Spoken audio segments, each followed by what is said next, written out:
नमस्कार, मैं हूं आपके साथ अभिनय सिंह चौहान और आप देख रहे हैं हमारा विशेष कार्यक्रम छत्तीसगढ़ के बाद हमारे साथ। आज बात अमित शाह के एक्शन प्लान को लेकर, जहां छत्तीसगढ़ के बस्तर में पहली बार मध्य क्षेत्रीय परिषद की 26वीं बैठक हुई। केंद्रीय गृह मंत्री अमित शाह की अध्यक्षता में जगदलपुर में हुई इस बैठक में छत्तीसगढ़ के मुख्यमंत्री विष्णुदेव साय, मध्य प्रदेश के मुख्यमंत्री डॉक्टर मोहन यादव, उत्तर प्रदेश के मुख्यमंत्री योगी आदित्यनाथ और उत्तराखंड के मुख्यमंत्री पुष्कर सिंह धामी शामिल हुए। बैठक में राज्यों के विकास के साथ ही साथ गंभीर और सामाजिक सुरक्षा मुद्दों पर कड़े फैसले लिए गए। बैठक में 4 राज्यों में अपराध नियंत्रण, विशेषकर महिलाओं के उत्पीड़न और रेप जैसे मामलों पर जल्द फैसले लेने के लिए चर्चा की गई है और चारों राज्यों के बीच आपसी समन्वय, कानून व्यवस्था, सीमा विवाद, परिवहन, बिजली, जल संसाधन, आंतरिक सुरक्षा जैसे मुद्दों पर चर्चा हुई। नक्सल प्रभावित रहे इलाकों में संयुक्त रणनीति और राज्यों के बीच बेहतर तालमेल पर भी फोकस रहा। क्या इस बैठक के बाद छत्तीसगढ़ और मध्य प्रदेश जैसे राज्यों में अपराधों, विशेषकर महिलाओं के विरुद्ध अपराध में मामले में गिरावट आएगी? और नक्सल प्रभावित रहे इलाकों के लिए क्या केंद्र किसी बड़े पैकेज का ऐलान करेगा? आज इन्हीं सवालों का जवाब तलाशने की कोशिश करेंगे। पहले सुन लेते हैं कुछ प्रतिक्रियाएं। देखिए, कांग्रेस वैचारिक रूप से समाप्त हो चुकी है। सरकार में रह के इस तरह की मध्य क्षेत्र की कोई ये पहली बैठक नहीं है। अनेक बैठकें होती हैं, समय समय पर बैठकें होती हैं, विभिन्न प्रदेशों के मुख्यमंत्री उसमें शामिल होते हैं और आने वाले समय की जो कार्य योजनाएं जो बनती हैं उस पर दिन भर की चर्चा होती है। लेकिन लगातार सत्ता से बाहर रहने के कारण इस तरह की सोच या इस तरह की कार्यप्रणाली से कांग्रेस बहुत दूर हो गई है। इसलिए शायद वो समझ नहीं पाएगी कि इस तरह की बैठकों का आयोजन किस लिए होता है, क्योंकि कांग्रेस या अन्य दलों की जो सरकारें बनती हैं वो केवल घोटाले करने के लिए ही होती है। हमारे देश के केंद्रीय मंत्री जी 2 दिन से बस्तर दौरे में हैं। कल तो दिन भर उन्होंने बस्तर के सांस्कृतिक कार्यक्रमों का आनंद उठाया, मनोरंजन किया, पिकनिक मनाया उन्होंने। और आज मध्य क्षेत्रीय परिषद की बैठक हुई, वो बैठक भी चंद घंटों में सिमट गई और सैकड़ों हजारों गाड़ियां यहाँ पर पेट्रोल फूंकती रही। एक तरफ पेट्रोल की समस्या है, उसके आड़ में यहाँ पर सारे सरकारी गाड़ियां यहाँ पर पेट्रोल की धुआं उड़ाते बस्तर वासियों पर छोड़ रही। लेकिन इस विकास परिषद की बैठक का सार क्या निकला, आज उन्हें बताना चाहिए कि क्या रोड मैप तैयार किया है बस्तर के डेवलपमेंट के लिए, बस्तर की किस दिशा में विकास होगी।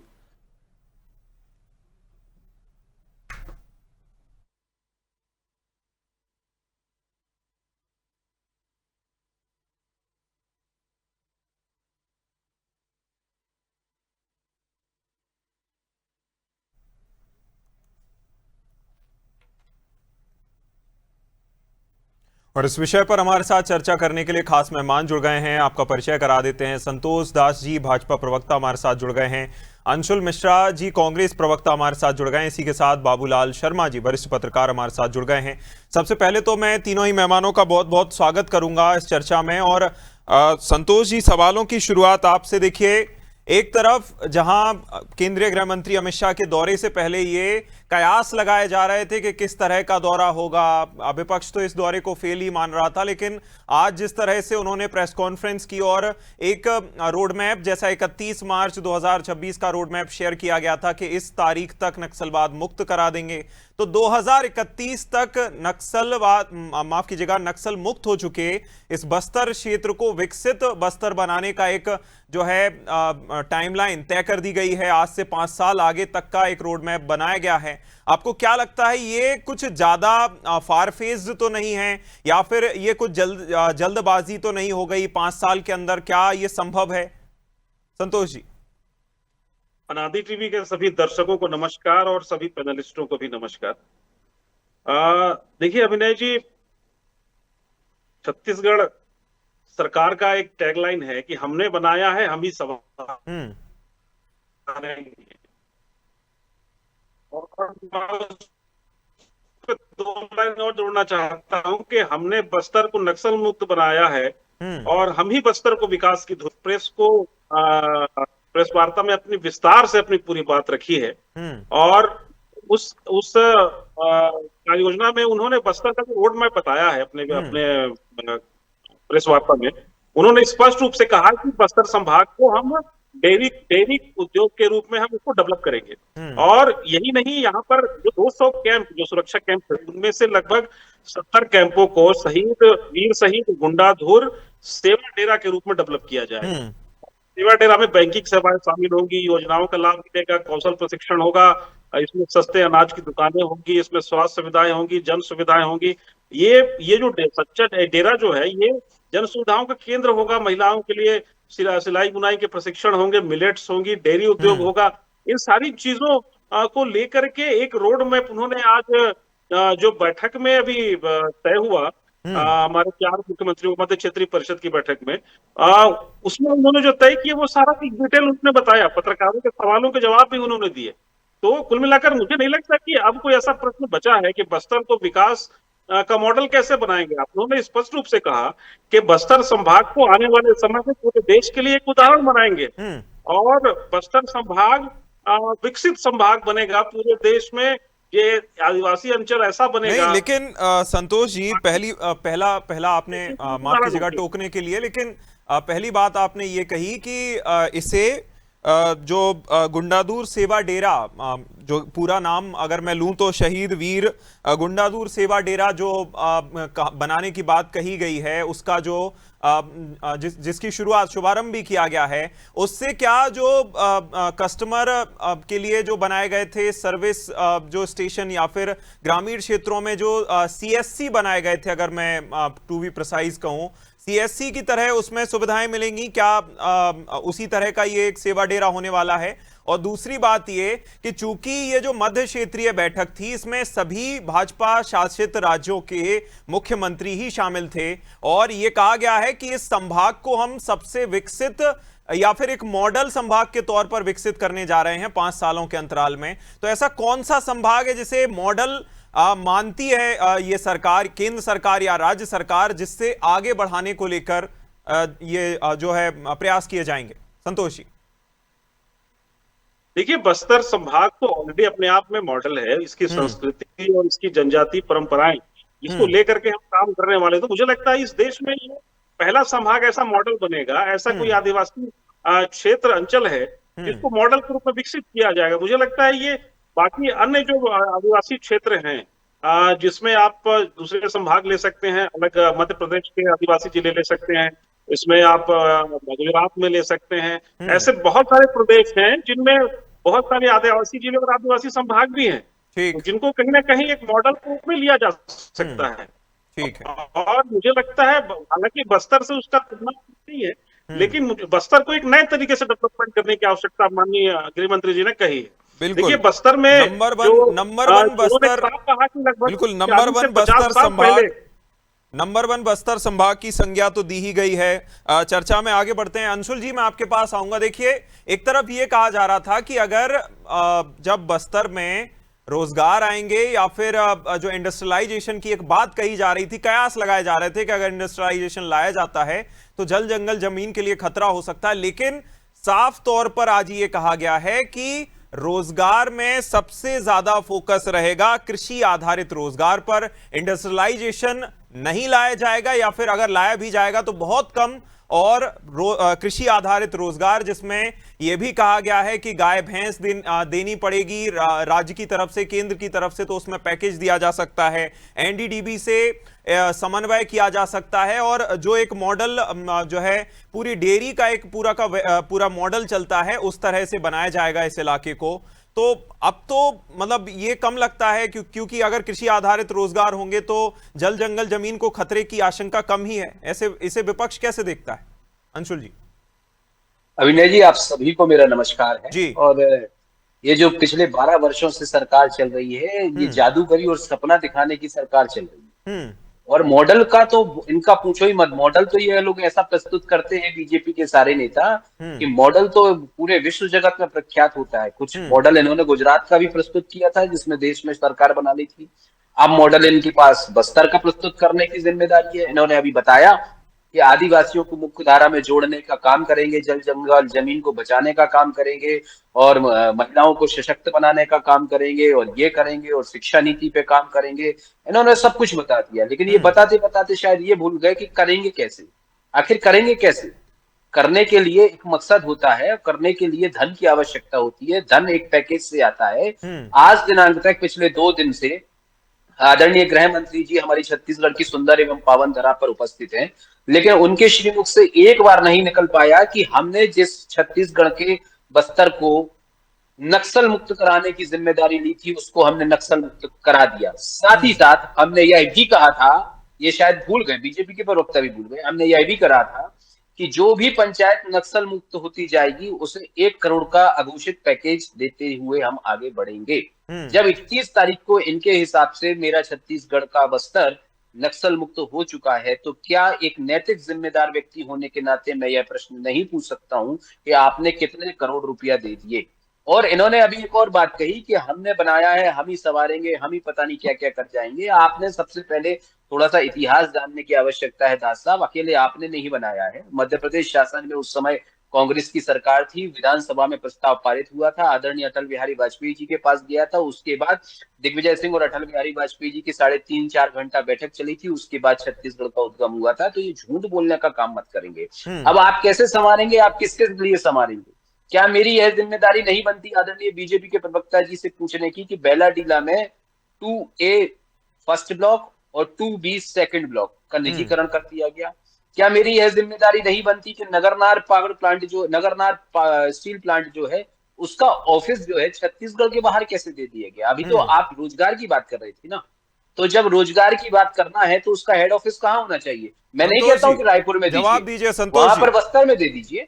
मैंने वाजिब प्रश्न करे, वाजिब प्रश्नों का वाजिब जवाब चाहता हूँ। संतोष जी जवाब दीजिए। देखिए, कांग्रेस के पास बोलने के लिए कुछ है नहीं, इनके पास। और अभी किसने बोला भैया इतना सारा कुछ? सवाल किए गए हैं संतोष जी, जवाब किसने बोला?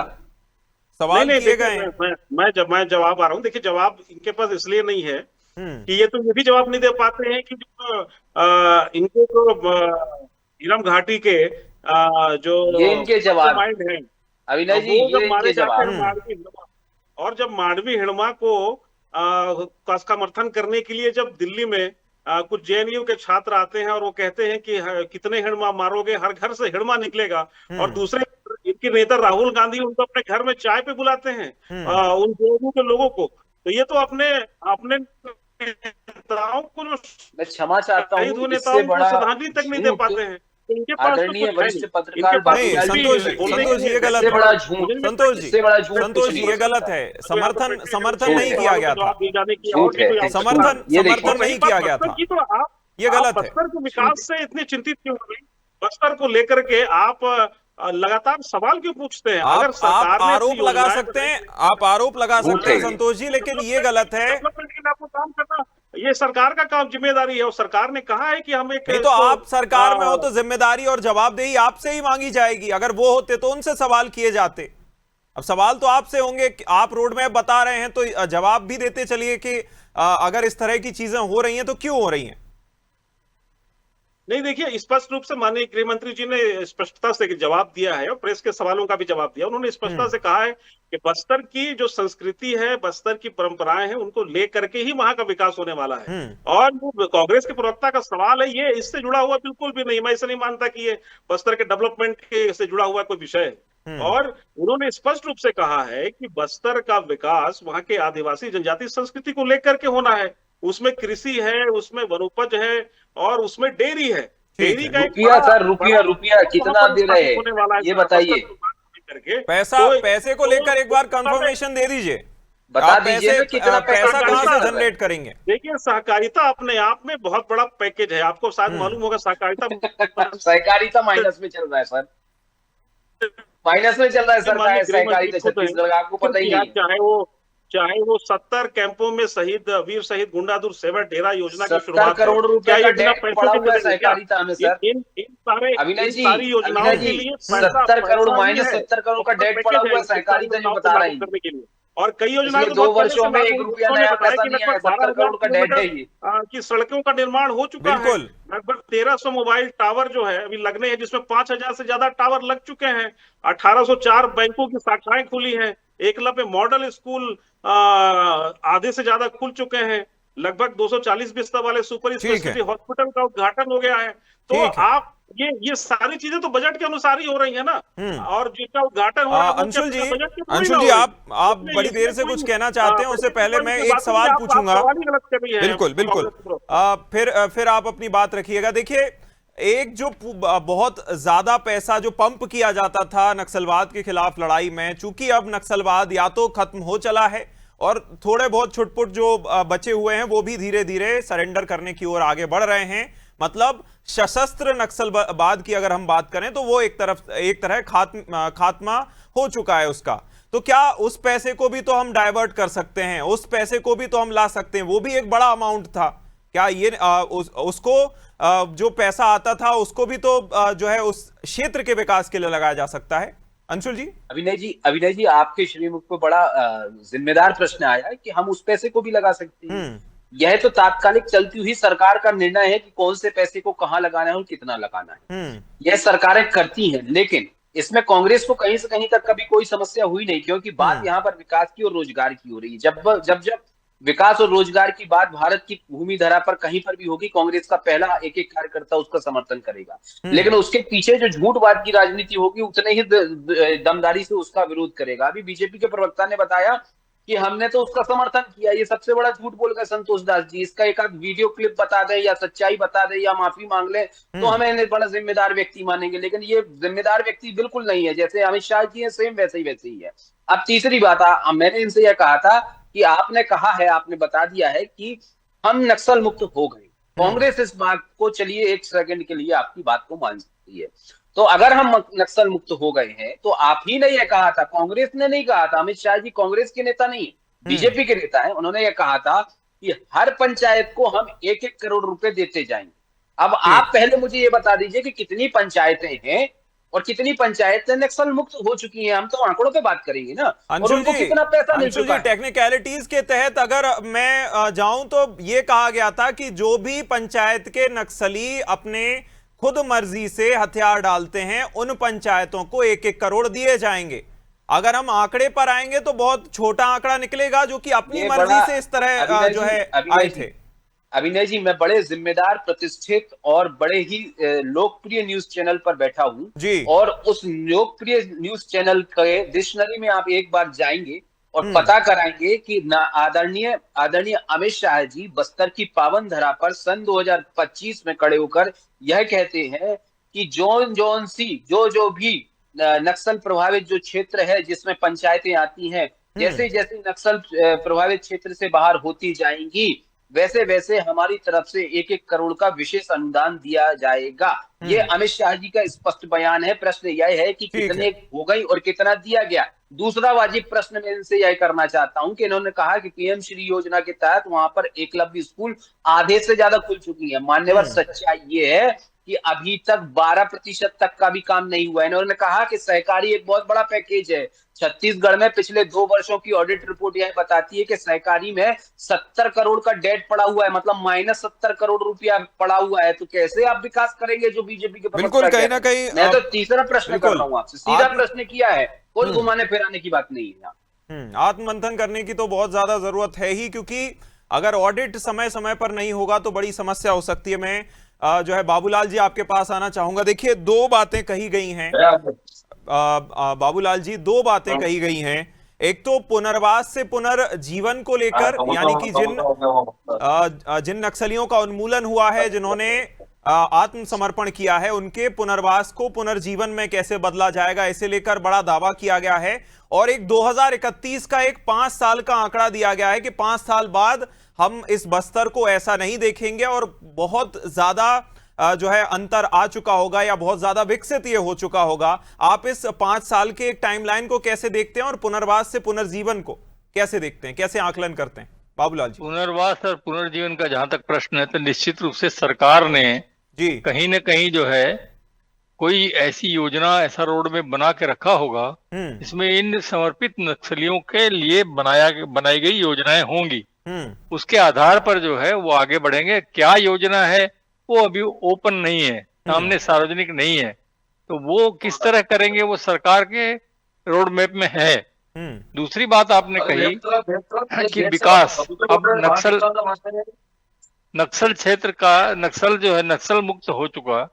मैं भी मानता हूं कि लगभग, पूरी तरह तो मैं भी नहीं मानता, लेकिन लगभग जो है नक्सल मुक्त की स्थिति हो गई है और हम आना जाना कर सकते हैं और हम विकास की बात कर सकते हैं। अब सवाल ये पैदा होता है कि विकास किस तरह होगा, किस लिहाज से, किस तरीके से, कौन से तरीके से होगा विकास जो है वो किस तरीके का होगा। क्या आदिवासी को मन स्थिति के अनुसार होगा या आपकी अपनी मन स्थिति के अनुसार होगा? आप यहाँ बड़े बड़े उद्योग लाएंगे क्या आप जल जंगल जमीन जो आदिवासियों की कर्म भूमि होती है, जल जंगल जमीन से वापस आदिवासियों को जोड़ेंगे क्या? उनके अधिकार उन पर दिलवाएंगे क्या? आदिवासियों का विकास तो मैं जल जंगल जमीन से जोड़ने को ही मानता हूँ। जहां तक वैसा रोजगार का जहां तक प्रश्न है, उद्योगों से जो रोजगार है उससे आदिवासी बहुत कम जो है लगाव रखता है। अभी तक की जो रीडिंग है उससे यही सामने आता है कि आदिवासी को जल जंगल जमीन चाहिए, वनोपज का अधिकार चाहिए और हर प्रकार के जो है वहां पर जो संसाधन है उसका अधिकार उनको चाहिए। तो कैसे देगी सरकार? जी बाबूलाल जी, एक छोटा सा रिएक्शन में आपका एक और बात पर ध्यान केंद्रित करना चाहूंगा, छोटा सा रिएक्शन चाहूंगा।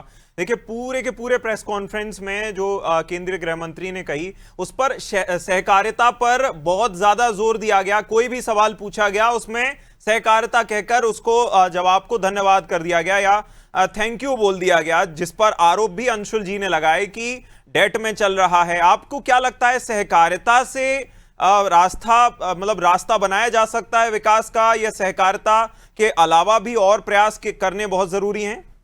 बाबूलाल जी, देखिए, सहकारिता में अगर बाहरी लोगों का प्रवेश होगा तो आदिवासी उसको स्वीकार नहीं करेंगे और आदिवासी का शोषण जारी रहेगा। ये मैं आपको बता दूं। जहां तक है रोजगार कैसे मिलेगा, ये स्पष्ट कहीं भी नहीं किया गया। रोजगार मिलेगा ये कहा गया है, और एक कांग्रेस की जो शंका है वो यही है। कांग्रेस की शंका और कुछ बुद्धिजीवियों की भी सोच ऐसी है कि वहां पर कहीं अपने चहेते उद्योगपतियों को लाने का प्लान तो नहीं है जी। ये बात जो है कांग्रेस उठा रही है जी। तो वो अगर स्थिति बनती है, उद्योग ज्यादा से ज्यादा वहां आते हैं, तो निश्चित रूप से जो है किसी प्रकार वहां पर जो शांति होना मुश्किल दिखती है। फिर से कुछ न कुछ नाटकीय स्थिति पैदा होगी और आदिवासियों का जो है वो जल जंगल जमीन वापस उनके हाथ में नहीं आएगा, फिर छीना जाएगा, तो फिर स्थितियां बिगड़ेंगी।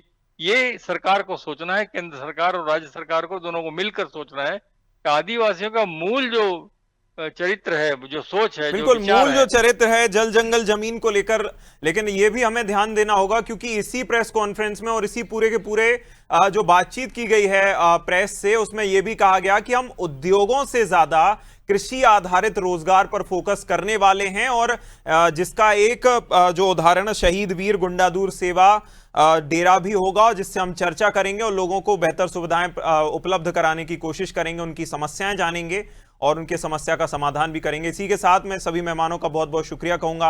अंशुल जी बहुत शुक्रिया, संतोष जी बहुत शुक्रिया, बाबूलाल जी बहुत शुक्रिया इस चर्चा में शामिल होने के लिए। 5 साल का रोड मैप तैयार किया गया है, 5 साल की टाइमलाइन भी दे दी गई है। हालांकि एक जादुई आंकड़ा ऐसे माना जा रहा है कि 5 साल के अंदर एक इतने पिछड़े हुए इलाके को विकसित करना मुश्किल हो सकता है, लेकिन इसी तरह का जादुई आंकड़ा 2025 में दिया गया था, 2024 में दिया गया था और 31 मार्च 2026 तक नक्सल मुक्त इस इलाके को बनाया गया है। यह देखना होगा कि 5 साल आगे को लेकर किस तरह केंद्र सरकार और राज्य सरकार प्रयास करते हैं और बस्तर को विकसित कर पाते हैं। इसी के साथ इस खास चर्चा में इतना ही। आप देखते रहिए अनादि टीवी। नमस्कार।